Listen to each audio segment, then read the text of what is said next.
is good, everything is okay. Got a smile on my face, it's a beautiful day.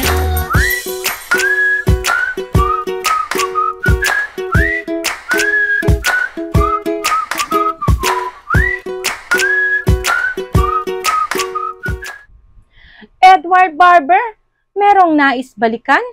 What's up, madlang people?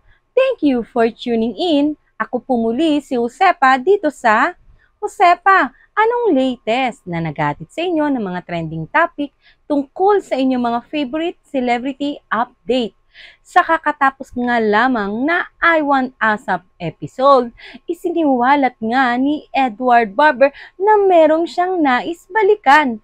Heto, panoorin at pag-usapan natin ang nasabing video.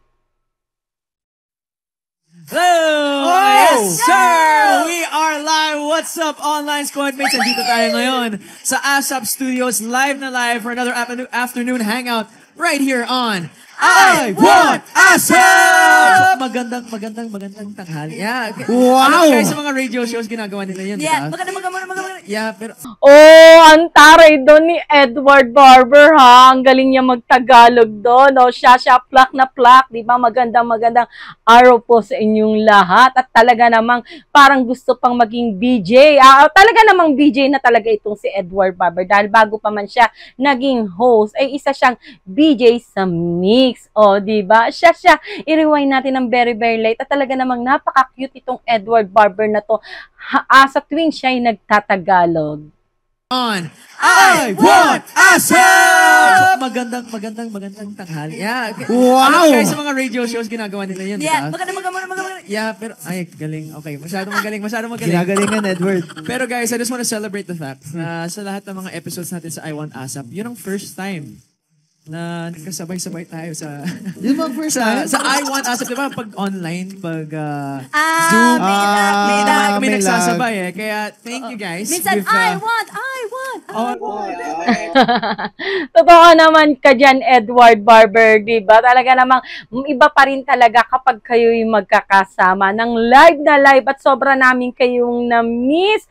I Want ASAP Squad. O, di ba talaga naman napakagaganda at napakagagwapo nitong mga batang ito at talagang kitang-kita mo sa kanila ang kanilang komportable sila sa isa't isa. O, di ba? At talaga namang ang kanilang friendship ay talaga namang close na sila. O, siya, ipagpatuloy na natin ang nasabing video. Minsan, I want. My echo eh. My second voice pa. But it's great to hang out with you guys again. Of course, hello naman kayo sa lahat ng mga ka-I Want ASAP. Paano kung ayoko? Pawawalan ka ng trabaho na. Mates! Hello. So happy na finally live in studio tayo ulit, diba? Tama. At alam mo, dahil new episode natin, it's also a new month. We are Yes. halfway through the year, guys. Yun yung realization ko eh. Biglang pumasok sa isip ko. So I have a question para sa inyong dalawa. Okay. What are some things that you guys want to get accomplished before this year ends? The second half of the year.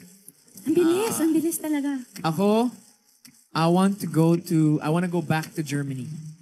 Wow. back. Sorry, not So iwan Germany. mo kami ganun. I wanna go... Live pa rin ako. Nakakatuwa naman itong si Jeremy Glinoga, di ba? Akala mo, girlfriend o akala mo may relasyon sila ni Edward Barber at talaga namang tampong-tampo agad no sinabi ni Edward Barber na gusto niyang bumalik sa Germany, di ba? So, iiwan mo kami. Ganun agad ang nasabi nito ni Jeremy Glinoga. Ganyan na po talaga sila close, di ba? Pati itong pakikipag-asaran ni Shania Gomez, ganyan na rin po siya kakomportable sa kanyang mga ka-I Want ASAP squad na sina Edward Barber at Jeremy Glinoga. O, di ba? Siya ipagpatuloy na natin at talaga namang nakaka-good vibes na I Want ASAP squad. Iwan mo kami ganun. I wanna go... Ay, nag-live pa rin ako nung nasa Europe. At nag-live din ako sa US. Okay. Okay, ikaw, Shai. Sorry, hindi ako nag-travel. Nag-live ako sa bahay, guys. Hindi, gusto ko bumalik sa London para makita ko yung ate ko. I wanna prioritize family a little bit. Pero, I think consistency is key. Just being here. There you go. Consistent growth. You don't have to be perfect all the time, which I'm trying to Wow. Okay lang yan. Pero, wait, ano, sa mga kasi ng high school, ano. Okay, anyway, but how about you, Shania? What do you want to do? Oh, yun na nga. Yun naman pala ang gustong balikan ni Edward Barber. Diba gusto niya muling makasama ang kanyang pamilya at higit sa at ang pinaka gusto niyang makasama, eto nga si Laura, di ba, na nasa London. Doon po nagtatrabaho si Laura Anika, ang ate ni Edward Barber, di ba? Napaka-sweet naman ni Edward Barber, di ba? At least ngayon, di ba, family first na siya ngayon, di ba? Tama yan, Edward Barber. Career and family muna, saka na muna, i-set aside muna natin yung love life, life na yan. Focus sa career, sa friendship, ayan, lalo pang dumami ang iyong mga kaibigan at syempre, especially ang iyong family. At sana, ayan, pinagdadasal natin na sana, ayan, may pagpatuloy mo na rin ang iyong pag-aaral, di ba? Malay natin, di ba, hindi natin alam na baka naman itong si Edward Barber ay nag-home study, di ba? Masyado sila ma-private, masyado ma-private person din kasi itong si Edward Barber, hindi niya sinasa publiko ang lahat-lahat, lalo na sa mga personal na mga bagay o pangyayari sa kanyang buhay. O, di ba, nalalaman na lang natin ang mga update sa buhay ni Edward Barber sa pamamagitan ng kanyang mga ka-churchmate, kanyang mga kaibigan at mga fans o supporter o mga taong nakakasalamuhan niya sa mga mall. Ayan, madalas siyang spotted sa mga mall na kasama niya ang kanyang mga ka-churchmate. At sana, ayan, sana cross finger, pinagdadasal din natin, ayan, na sana ay muli na ulit makasama ni Edward Barber na medyo matagal-tagal na panahon ang kanyang pamilya kasi yung vacation is masyadong short, di ba, sa kanilang pagbabanding, lalo na at dinalaw lang ni Edward Barber ang kanyang ate, di ba, ng ilang araw o isang araw lang ba niya nakasama ang kanyang ate dahil kailangan na niya agad bumalik sa Pilipinas para sa kanyang trabaho. O, di ba? O, siya, ayan, mga kamarites, mga kamadlang people, ayan, ano ang inyong masasabi?